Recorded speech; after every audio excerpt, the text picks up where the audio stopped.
dikasihi Tuhan, mari kita saksikan video berikut ini dari seorang hamba Tuhan yang dipakai Tuhan secara luar biasa. Bersama Yesus itulah solusinya.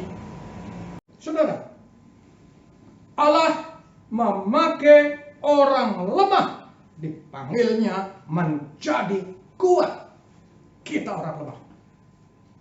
Manusia adalah lemah, tetapi Tuhan manggil kita menjadi kuat. Kita lihat 2 Korintus 13 ayat 4 sampai 7. Demikian firman Tuhan. Karena sekalipun ia telah disalibkan oleh karena kelemahan, namun ia hidup karena kuasa Allah. Memang kami adalah lemah di dalam Dia, tetapi kami akan hidup bersama-sama dengan Dia untuk kamu karena kuasa Allah. Haleluya. Ayat yang kelima. Ujilah dirimu sendiri, apakah kamu tetap tegak di dalam iman?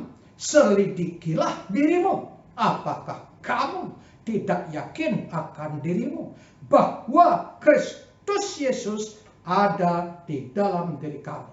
Sebab jika tidak demikian, kamu tidak tahan uji. Haleluya. Nah saudara, untuk menjadi kuat, Tuhan katakan miliki iman. Miliki iman yang kuat. Karena iman adalah benih yang bertumbuh. Ibarat benih yang jatuh ke tanah dan bertumbuh seperti kecambah. Dan menjadi pohon yang bercabang dan beranting, yaitu kuat. Ya, kuat. Bahkan pohon itu akan diinggapi oleh burung-burung yang besar dan lain sebagainya. Karena sudah kuat. Dan artinya kita juga akan kuat menghadapi semua tantangan yang ada kalau iman kita kuat, saudara. Ya, jika kita tidak memiliki iman yang bertumbuh, maka kita tidak akan melihat mujizat Allah. Karena melalui iman kita menjadi kuat, tetapi kalau imannya tidak kuat, maka kita akan cepat putus asa. Kita akan cepat putus asa. Saya ulangi, bahkan kita tidak tahan uji. Nah saudara, disinilah Yesus memanggil orang yang lemah.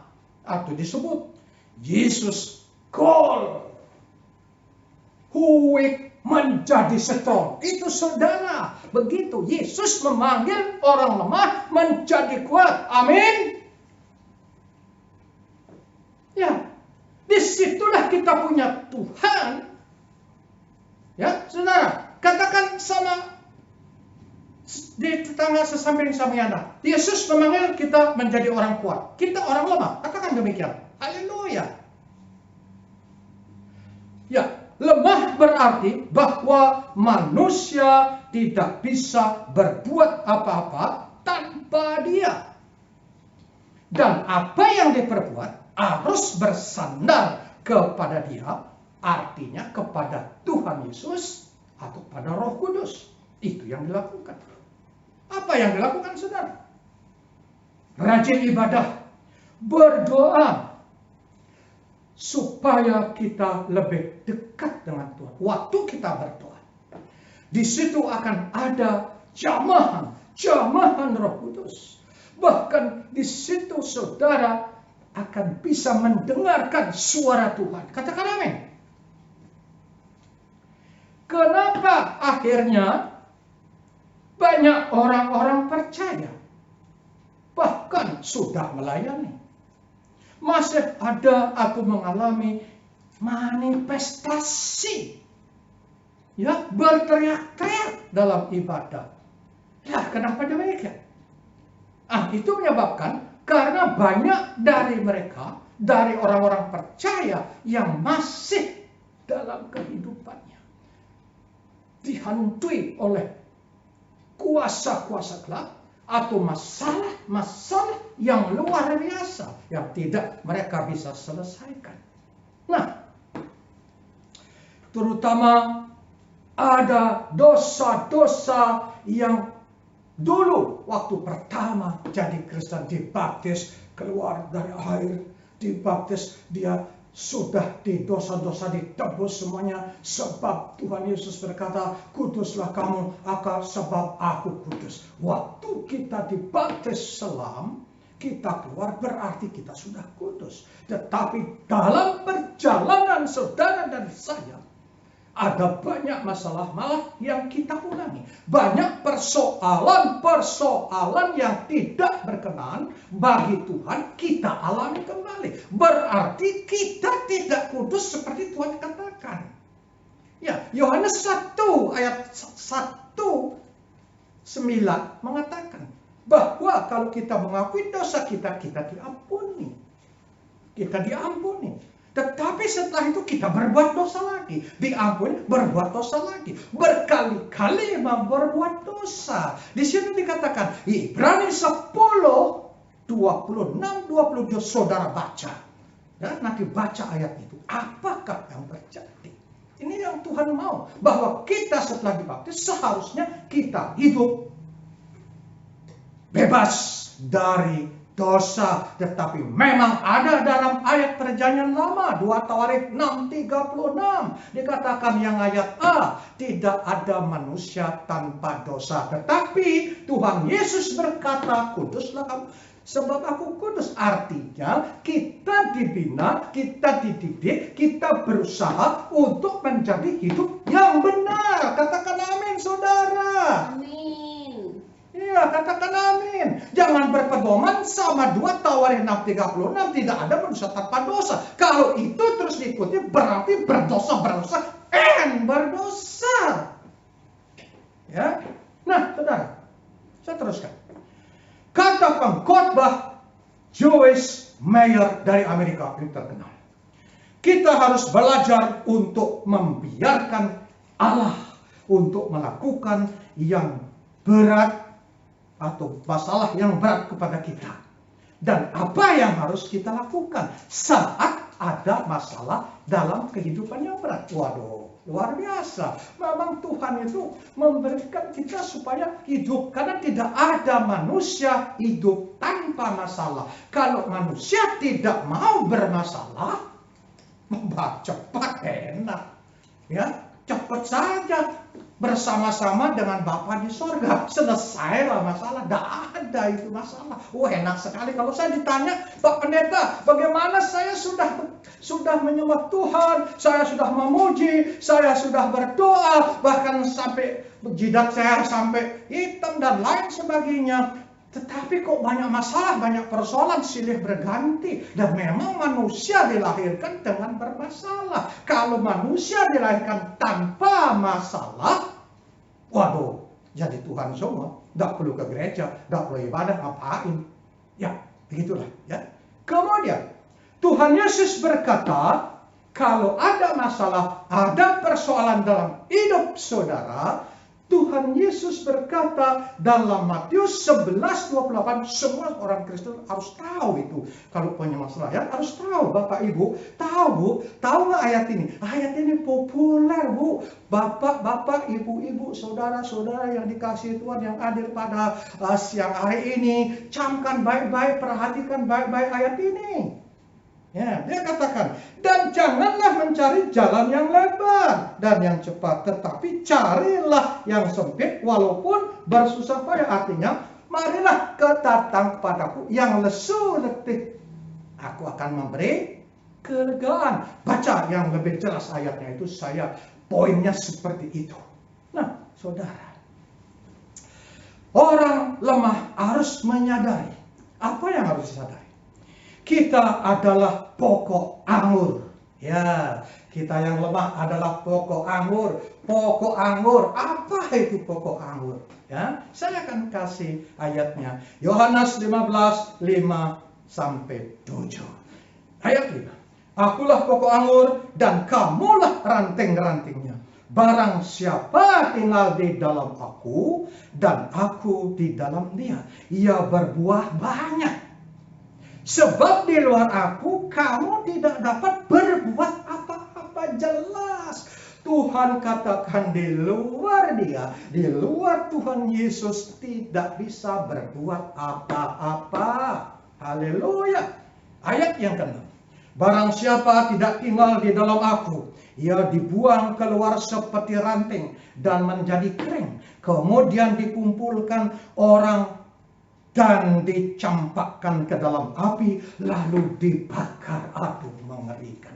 Dibakar yang tidak ada dibakar, tidak ada berkat. Semua apa yang dikerjakan, capek bekerja, capek menyuap, jadi tidak ada hasilnya. Ya, tidak ada. Kenapa? Karena kita seperti ranting-ranting yang tidak berbuah, yang kering karena ada di luar daripada pokok anggur itu. Ayat ke-7. Ya, Yohanes 15 ayat yang ke-7. Jikalau kamu tinggal di dalam aku dan firmanku tinggal di dalam kamu, mintalah apa saja yang kamu kehendaki. Mintalah apa saja yang kamu kehendaki dan kamu akan menerimanya. Percaya apa kagak dengan firman ini, saudara? Lah, kita harus percaya, kita orang percaya. Kita orang Kristen, ya kalau tidak percaya, ya sia-sia. Untuk apa? Nah, ibadah pulang saja. Ya, toh, ya, toh, Pak.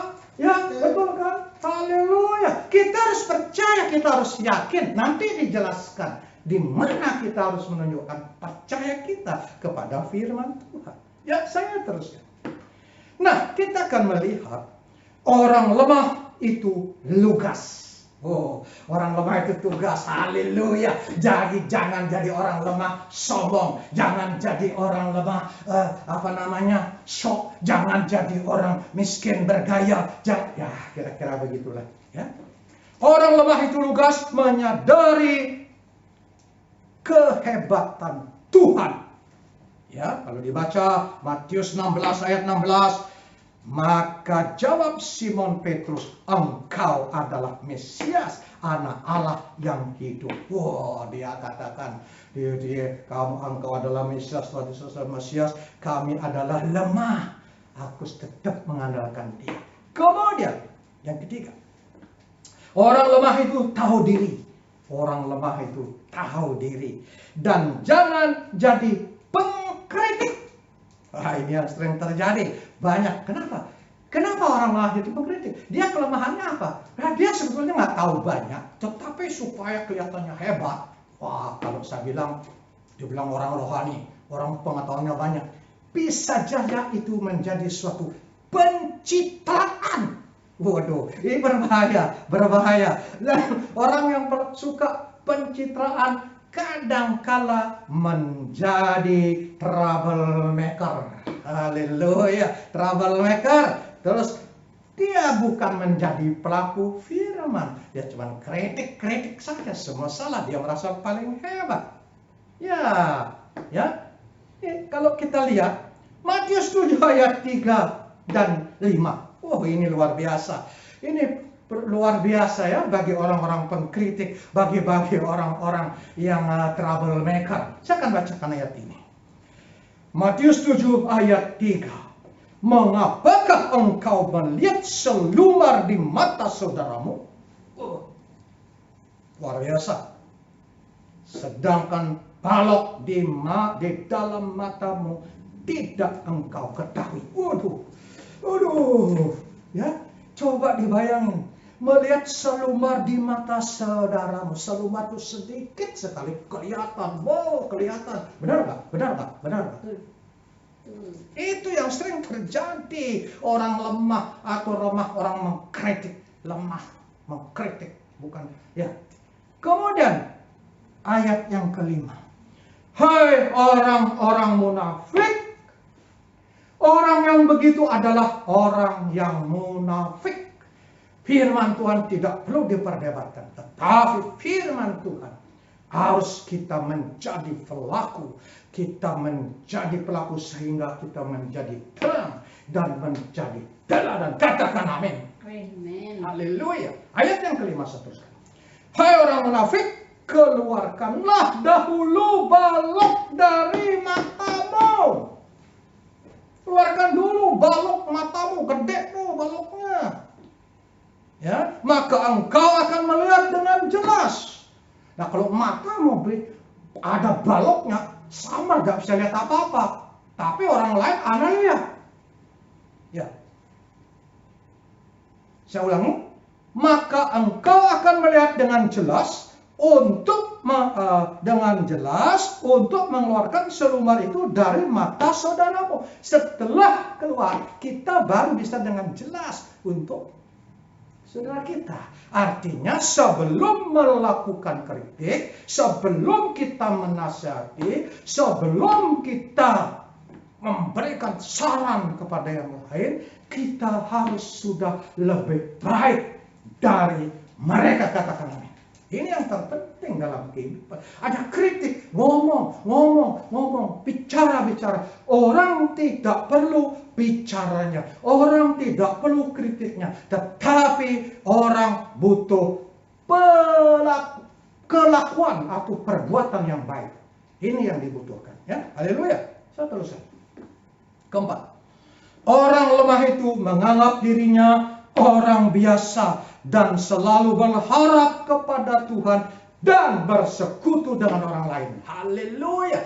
Jadi orang lemah, dia mencari, dia mana ada doa, di gereja-gereja dia menyembah dengan baik, dia bersekutu dengan dalam doanya agar dia bisa mendengar suara Tuhan, agar dia bisa mendapat wahyu dari Tuhan atas kelemahan mereka. Ya, 1 Yohanes 1 ayat yang 7 ke 7 saya bacakan. Tetapi jika kita hidup di dalam terang sama seperti dia ada di dalam terang, maka kita beroleh persekutuan seorang dengan yang lain, dan darah Yesus anaknya itu menyucikan kita daripada segala dosa kita. Haleluya, haleluya. Orang yang lemah itu disucikan. Kalau ada dosa-dosanya, dosa-dosa disucikan sehingga dia imannya menjadi kuat karena dia bersekutu. Dia mengikuti ibadah di mana ada. Dan waktu dia bersekutu, dia benar-benar menyerahkan kehidupannya agar Tuhan berkarya dalam persekutuan itu. Haleluya. Yang kelima, Allah sanggup merubah kelemahan kita menjadi kuat. Waduh, luar biasa. Inilah Tuhan. Tuhan kita dahsyat. Tuhan Yesus ajaib. Dia sanggup melakukan manusia yang tidak bisa dilakukan. Tetapi Tuhan Yesus sanggup melakukannya. Haleluya, amin. Saudara, ibu, bapak, anak-anak yang hadir pada hari ini, katakan amin. Bahwa Tuhan Yesus adalah dahsyat. Dia sanggup merubah semua persoalan kita, kelakuan kita yang tidak berkenan. Kalau kita mau minta kepada Tuhan, berdoa dengan sungguh-sungguh, di situ Roh Kudus berkarya dalam kehidupan kita. Ya, kita lihat Roma 7, 19, 20. Allah sanggup merubah kelemahan kita menjadi kuat. Amin. Di mana dinyatakan Tuhan Yesus, atau saya sampaikan, saya tidak menyampaikan mengada-ada. Ya, semua dengan ayat yang ada dalam Alkitab. Ya. Roma 7, 19, 20. Ya, ayat 19. Sebab bukan apa yang aku kehendaki, yaitu yang baik, yang aku perbuat, melainkan apa yang tidak aku kehendaki, yaitu yang jahat yang aku perbuat. Nah, haleluya, kita yang terbaik. Jadi jika aku berbuat apa yang tidak aku kehendaki, maka bukan lagi aku memperbuatnya, tetapi dosa yang diam di dalam aku. Camkan baik-baik. Ya, ini maksudnya. Ya, Allah sanggup merubah kelemahan kita, tetapi kita harus berbuat yang baik, bukan yang jahat, karena yang jahat adalah dosa. Orang yang berbuat baik, orang yang ikut kehendak Tuhan, Tuhan berikan kekuatan, kita akan menjadi kuat untuk menghadapi segalanya. Ya, Paulus, ya, ini Paulus berkata, Paulus mengakui semua kejahatannya. Persoalan apa yang dihadapi? Oke, mari kita lihat. Ya. Paulus menyatakan frustrasinya dan dijatuhi hukuman mati. Waduh, kalau dibaca 2 Korintus 1 ayat 8-10, ke-7. Dia menyatakan perasaannya dalam kekafirannya. Paulus dulu kafir. Kafir sama dengan saya dulu. Saya dulu bukan orang Kristen. Saya dari agama lain. Saya kafir. Saya pembenci Kristen. Saya bukan cuma benci amat. Amat deh, sampai dunia kiamat pun saya akan benci sama Kristen. Ya, tetapi Tuhan memanggil saya, itu kelemahan. Saya membenci Yesus, itu kelemahan saya. Tetapi Tuhan Yesus ajaib dan dahsyat. Dia memanggil saya sekarang menjadi hambanya, ya, sehingga banyak orang menyebut saya Simatupang, siang malam tunggu panggilan. Haleluya, haleluya. Bapak ibu juga sudah beberapa kali manggil saya. Jam 3 pagi dipanggil untuk doakan orang sakit di rumah sakit. Haleluya. Saya tetap bersedia. Haleluya, haleluya, haleluya. Ya. Kemudian Paulus juga mengakui kelemahannya sampai mencucurkan air mata. 2 Korintus 2 ayat ke-4, dan mengemukakan ketakutannya. Ya, dia juga takut. Siapa sih nggak takut dalam segala masalah, dalam persoalan? Ya, karena Paulus dulu merupakan antikristus yang luar biasa. Nah, waktu kita mengakui semua itu, waktu kita mengakui kesalahan kita, persoalan kita, perbuatan kita yang tidak berkenan bagi Tuhan, ya, semua itu kuasa Allah berkarya dengan dasar. Waktu itulah Tuhan akan berkarya. Karena kita sudah dengan ikhlas mengakui, menyatakannya semua. 2 Korintus 12 ayat 9. Saya akan bacakan ya. Tetapi Tuhan kepadaku, cukuplah kasih karuniaku bagimu, sebab justru di dalam kelemahanlah kuasaku menjadi sempurna. Sebab itu terlebih suka aku bermegah atas kelemahanku, supaya kuasa Kristus turun menaungi aku. Haleluya.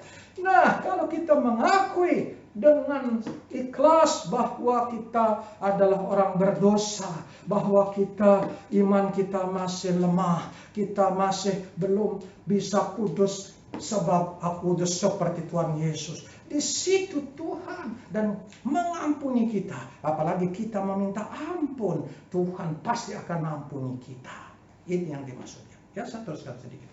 Kita simak Allah memakai orang lemah. Ya, kita buktikan. Tuhan atau Allah memakai orang lemah di dalam Alkitab. Satu, yang pertama. Wahyu 3 ayat 5.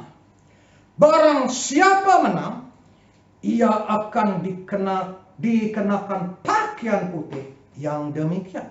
Aku tidak akan menghapus namanya dari kitab kehidupan, melainkan aku akan mengaku namanya di hadapan Bapakku dan di hadapan para malaikatnya. Haleluya. Siapa yang menang? Siapa yang sudah bisa menyelesaikan dosa, dia hidup sesuai dengan kehendak Tuhan, berarti kita menjadi pemenang. Dan Tuhan katakan, dia tidak akan menghapus, ya tidak akan menghapus namanya dari kitab kehidupan. Apa gunanya kitab kehidupan itu? Ini berbicara tentang penghakiman nanti. Bagi yang tidak ada, tidak tercatat lagi dalam kitab kehidupan, akan mengikuti penghakiman tahta putih. Saudara, Bapak, Ibu, saudara yang hadir pada hari ini, jangan sampai nama saudara tidak tercatat dalam buku kehidupan. Bagaimana kok bisa tidak tercatat? Bisa saja saudara murtad, atau mungkin saudara menghujat Roh Kudus. Ya, di situ bacakan baik-baik. Haleluya. Nah, setelah kita masih ada dalam catatan buku kehidupan, di situ pada waktu kita mati, di surga memang semua akan dihakimi. Tetapi kalau kita ditemukan dalam kondisi yang baik, maka kita berharap kita rapture seperti Henokh. Ya, haleluya, haleluya. Nanti kalau masih ada masalah, nanti Tuhan Yesus menghakiminya. Ya, haleluya. Ini sedikit saya sampaikan. Nah, satu, kehebatan Kristus merubah kelemahan dan kekurangan kita menjadi alatnya. Satu, dalam kelemahan kita, Dia menyatakan kepada kita. Ya, dikatakan begini, tetapi jawab Tuhan kepadaku, cukuplah kasih karunia-Ku bagimu, sebab justru dalam kelemahanlah kuasaku menjadi sempurna. Sebab itu terlebih suka aku bermegah atas kelemahanku, supaya kuasa Kristus turun menaungiku. Paulus kelemahannya. Paulus dulu adalah antikristus. Wah, kelakuannya tidak benar. Itu kelemahannya dia. Dia akui semua. Semua setelah diakui, dia diberi kuasa. Haleluya. Yang kedua, Paulus mengakui dengan jujur kegagalannya, frustrasinya, ketakutannya. Yang ketiga, kekuatan yang dibanggakan akan menciptakan kompetisi, tetapi kelemahan atau kerendahan hati mengakui kelemahannya atau kekurangan orang lain akan menciptakan simpati atau sempati. Nah, di sini kalau kita mengakui kelemahan kita, tetapi kalau kita merasa hebat, sombong dan lain sebagainya, itu akan menjadi kompetisi. Tetapi kalau kita mengakui kelemahan kita di hadapan Tuhan, di situ kuasa Tuhan akan berkarya dan orang-orang lain akan memberi simpati dan pengakuan dalam persekutuan kita. Yaitu Filipi 3 ayat 10, yang ku kendaki ialah mengenal Dia dan kuasa kebangkitannya dan persekutuan dalam penderitaannya, di mana aku menjadi serupa dengan Dia dalam kematiannya. Haleluya.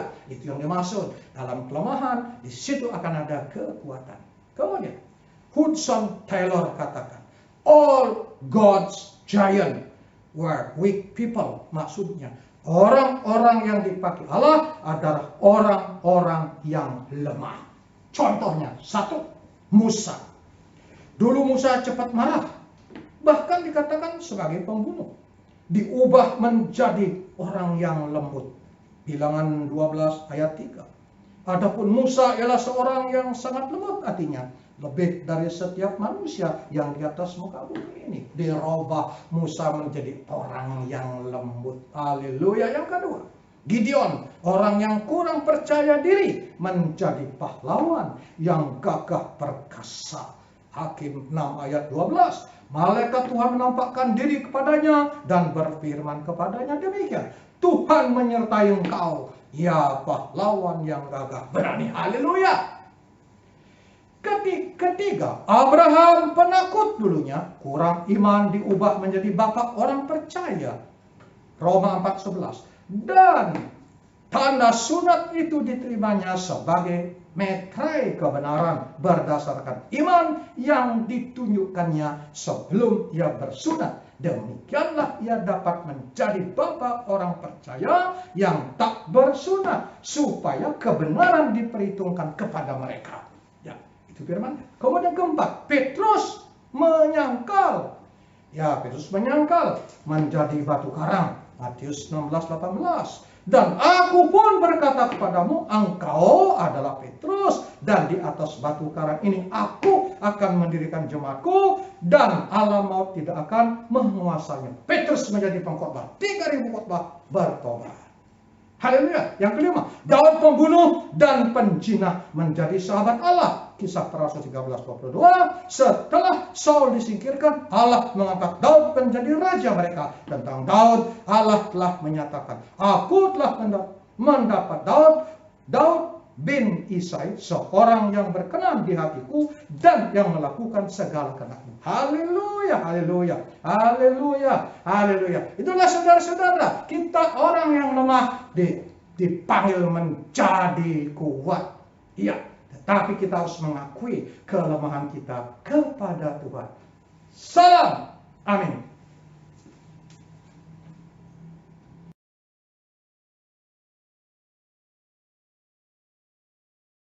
Terima kasih telah menyaksikan video tadi. Jangan lupa like, comment, share, dan jangan lupa subscribe. Jangan lupa juga masih ada video-video lainnya yang akan memberkati kita semuanya. Terima kasih.